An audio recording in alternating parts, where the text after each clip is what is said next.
pessoal, bom dia, boa tarde, boa noite, boa madrugada para vocês. Resolvi fazer esse vídeo aqui para tentar não tecer nenhum tipo de opinião, o conceito favorável e desfavorável a respeito dos atos que aconteceram esses dias, mas para dar o substrato jurídico, substrato doutrinário, para que você possa ter a opinião que você achar a mais razoável possível, que foi, na verdade, a nomeação, não é isso, do ministro da Justiça e a nomeação do diretor-geral da Polícia Federal, onde houve uma decisão monocrática do Supremo Tribunal Federal anulando essa decisão de nomeação do diretor-geral, do chefe da Polícia Federal. Então eu quero estabelecer alguns parâmetros para que você pense o que você quiser. Não é isso? Tem a opinião que você acha adequada, opinião do seu aspecto político, independentemente se você gosta ou não gosta do presidente, seja mais de esquerda, mais de direita, mais socialista, mais capitalista, mais liberal, mais conservador, mais progressista. Isso é absolutamente indiferente do que eu vou conversar agora. Primeiro ponto que eu queria conversar com vocês é saber a diferença de um ato de natureza política e um ato de natureza administrativa. Então você que está estudando direito, você sabe os elementos do ato administrativo. Atos administrativos têm as suas características, tem como elemento a competência, finalidade, forma, motivo e objeto. Competência, não é isso? Se a pessoa está no rol das suas atribuições realizar aquele ato. Finalidade, que é o interesse público. A forma, que é o meio como se é exteriorizado. O motivo, são as razões de fato de direito que levam a pessoa a realizar o ato, e o objeto, que é a alteração que o ato se propõe a fazer. Então, todo ato administrativo, ele tem uma pessoa que o faz de uma determinada forma, visualizando o interesse público, não é isso? E visa fazer uma alteração no mundo jurídico, observando o interesse público. É basicamente isso. E você sabe que existe o sistema de freios e contrapesos. Então, na verdade, ninguém é obrigado a fazer ou deixar de fazer alguma coisa, senão em virtude de lei. Toda vez que o administrador se excede no que aquilo que a lei permite, o Poder Judiciário está ali para cortar os excessos. Então, tem uma tripartição de poderes, onde eu sei que eu tenho o poder legislativo, que faz as leis, o poder executivo, que administra, faz a gestão do interesse público embasado nas leis, e toda vez que houver um excesso, não é isso? Vou ser bem amplo com os senhores. Excesso, o Poder Judiciário pode cortar esses excessos, aparar essas arestas que extrapolaram a lei. Quem está estudando sabe que existe um ato administrativo vinculado e um ato administrativo discricionário. Ato administrativo vinculado, todos esses elementos estão vinculados à lei. Não existe liberdade administrativa para realizar o ato, que a gente chama de discricionariedade, de avaliação do mérito administrativo, não é isso? Da conveniência e oportunidade. Então, na verdade, o mérito administrativo nada mais é do que a correta observância da discricionariedade. E a discricionariedade nada mais é do que a análise da conveniência e oportunidade. Quando você analisa a conveniência e oportunidade, você consegue observar critérios de razoabilidade e de proporcionalidade. Isso é muito básico, isso é muito simples, né? Isso é uma explicação muito simples para quem está estudando, para quem conhece um pouco de direito, isso aí ele consegue passear facilmente. O problema, gente, é que não existe uma teoria substanciada com relação à distinção entre atos administrativos e atos políticos. Uma coisa é você realizar um ato administrativo que organiza a estrutura da administração pública. A outra coisa é um ato político, que tem natureza de governo, tem natureza de ações de Estado. Então eu tenho, o que a doutrina fala? Eu tenho um controle mais rarefeito do Poder Judiciário frente a esses atos. Então um terreno tranquilo que nós podemos passear é que no ato administrativo existem teorias já substanciadas que controlam o ato administrativo. E os atos políticos, eu tenho uma menor densificação desse controle. Um ato político, o administrador, o governante, ele é mais livre para adotar medidas, normas pragmáticas, decisões programáticas, são decisões que visam, não é isso, questões de Estado e de governo. Já os atos administrativos visam a estruturação da própria administração pública. quando a gente olha, né, então, qual seria um excelente exemplo para darmos, para que eu acabei de falar para os senhores? É um exemplo que aconteceu esses dias. A nomeação do diretor-geral da Polícia Federal é um exemplo claro de um ato de natureza administrativa. A Polícia Federal é órgão da administração pública federal, vinculado ao Ministério da Justiça, e o Ministério da Justiça é vinculado à Presidência da República. Quem tem como titular é o Presidente da República. Então me parece que a nomeação do diretor-geral da Polícia Federal é um ato de natureza administrativa. E a nomeação do ministro da Justiça e Segurança Pública, um ato de cunho político. É um ato onde o controle jurisdicional desse ato, ele é mais rarefeito, ele é mais difícil de fazer, haja visto uma maior direção daquilo que o Estado precisa se pautar. Por que você está falando isso? Porque a doutrina elenca 4 teorias para controle do ato administrativo. Apesar de alguns presidentes, de algumas pessoas acharem que podem tudo, por serem presidentes, governadores, prefeitos, não podem. Como nós vivemos numa democracia, existem mecanismos de controle entre os poderes. Quem está estudando sabe o que eu estou falando. Quem não é fanático nem para um lado nem para outro, sabe o que eu estou falando. Estou falando de uma forma bastante equilibrada, onde nenhum poder pode se sobrepor sobre o outro. Então a função principal do poder executivo é administrar, embasado nas leis, e se houver excesso, o poder judiciário corta os excessos. Como também o poder judiciário julga, mas é óbvio que os outros poderes também o controlam. Como, por exemplo, a indicação do ministro do Supremo Tribunal Federal.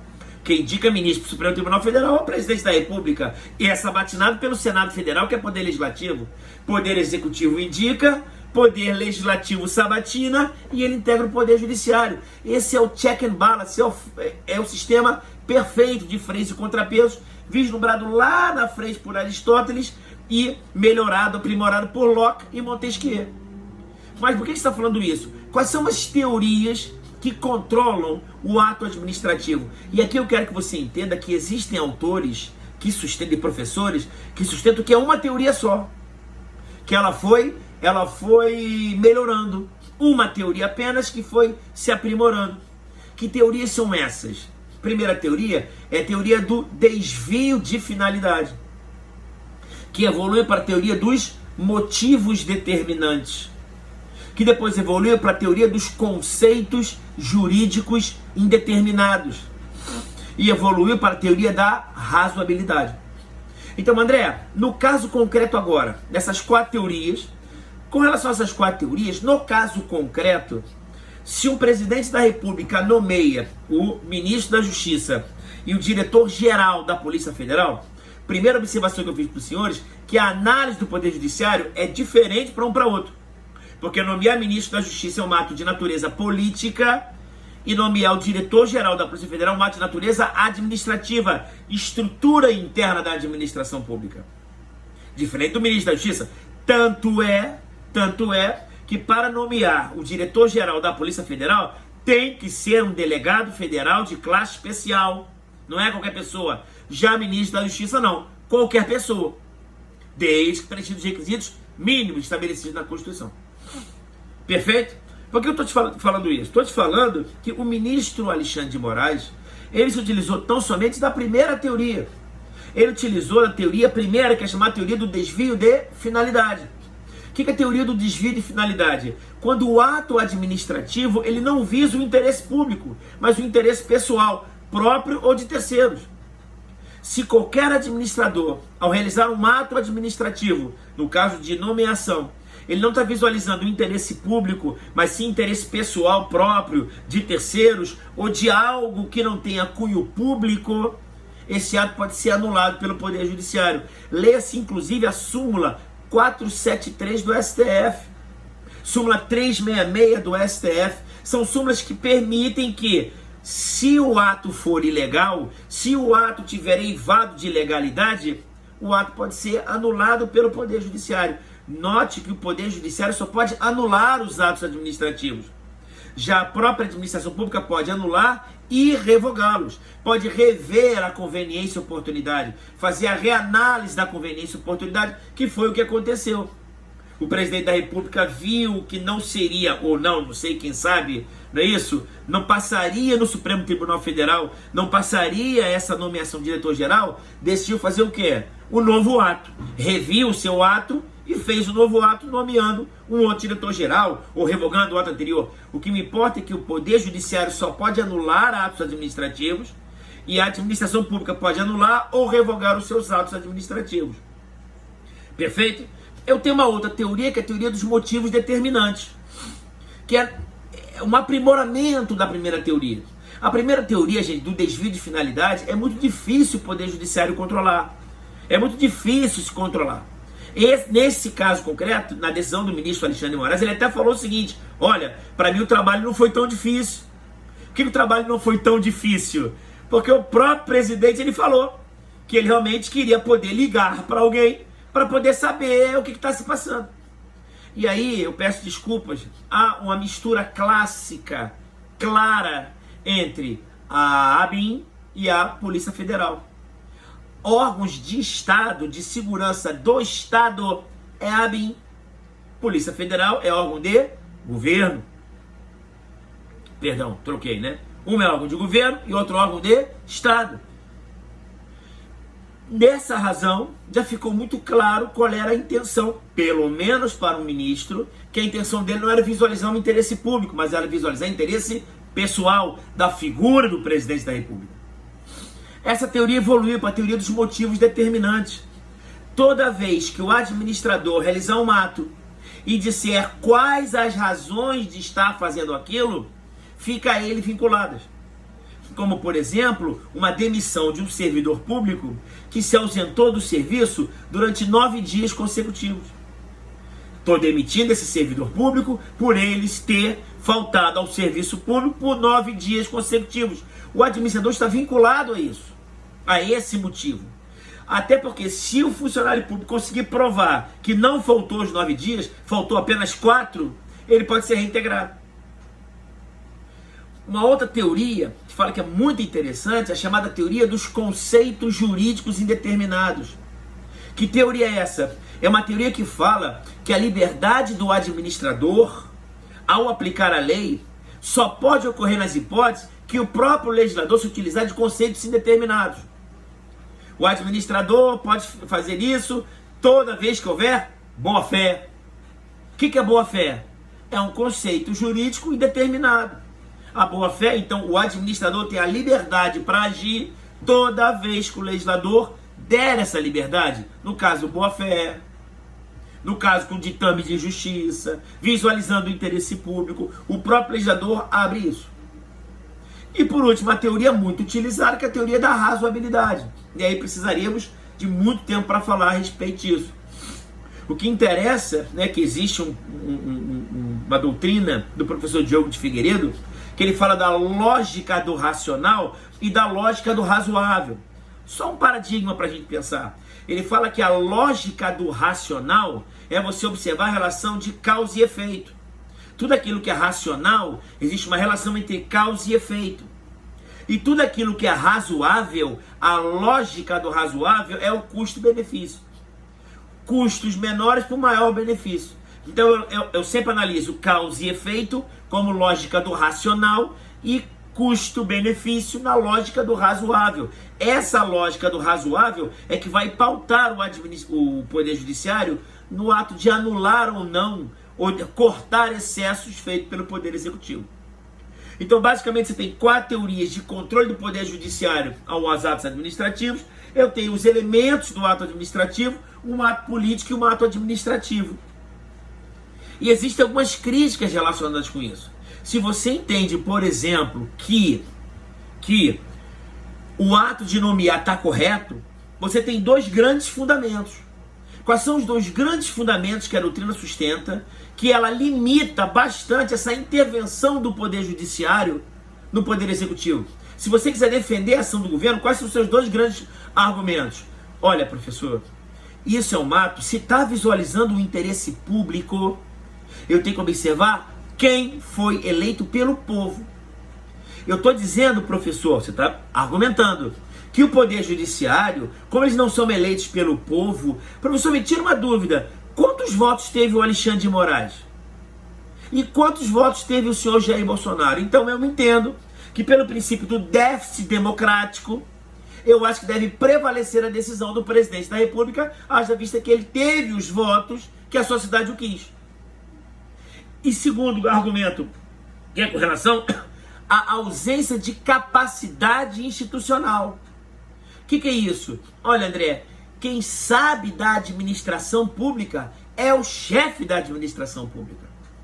O Poder Judiciário não pode se imiscuir em decisões do chefe do Poder Executivo, haja vista que ele que tem uma noção macro da estrutura da administração pública. Então eu quero que você entenda, eu não quero que você tenha opinião nenhuma. Eu não quero nem que você atribua opinião a essa pessoa que vos fala. Não é isso? Eu apenas estou dando paradigmas para que você pense. Então, se houve um ato, primeira coisa, uma coisa é nomear o ministro da Justiça, que é um ato de cunho político, outra coisa é nomear o diretor-geral, que é um ato administrativo. Eu tenho teorias que falam sobre isso. Eu tenho elementos que o ato administrativo tem que cumprir. Eu tenho uma diferença entre anulação e diferença de revogação. E eu tenho também, não é isso, bons argumentos contra, dizendo que o Poder Judiciário, ao se imiscuir em outro poder, tem que agir com muita cautela. Por quê? Primeiro que eu posso comprometer a tripartição de poderes. E principalmente o Poder Judiciário não é eleito pelo voto, apesar de ter vários argumentos contra, é claro. Eu estou falando isso, estou dando argumento para o outro lado. Tá? E bem como a ausência de capacidade institucional.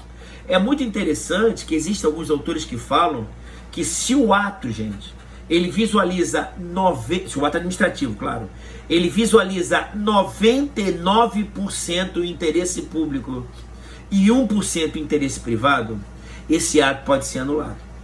Como eu não posso cindir o ato administrativo, eu não posso falar que uma pessoa pode ser 99% nomeada. Então existem autores, como por exemplo o Celso Antônio Bandeira de Mello, que ele fala que se houver 1% de desvio de finalidade, esse ato pode ser anulado. Não se esqueça que há alguns anos atrás, o ministro Gilmar Ferreira Mendes, também em decisão liminar, decisão monocrática, ele anulou a nomeação para ministro, chefe da Casa Civil, o Lula, na época do governo Dilma. Lá o ministro Gilmar Ferreira Mendes anulou, dizendo que havia desvio de finalidade. Embasado em quê?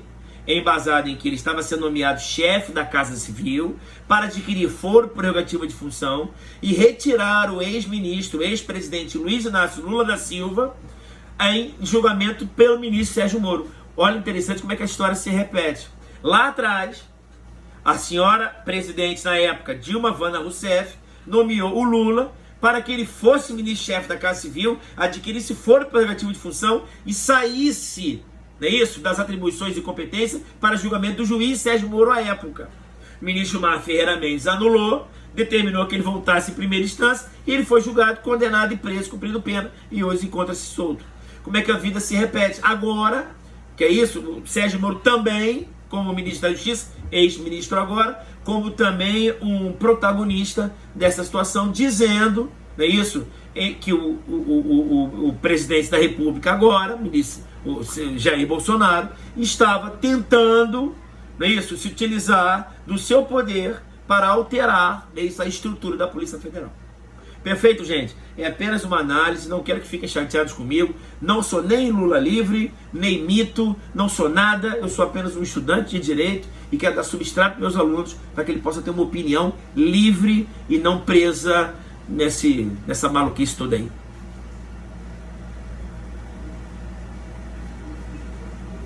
Forte abraço, pessoal.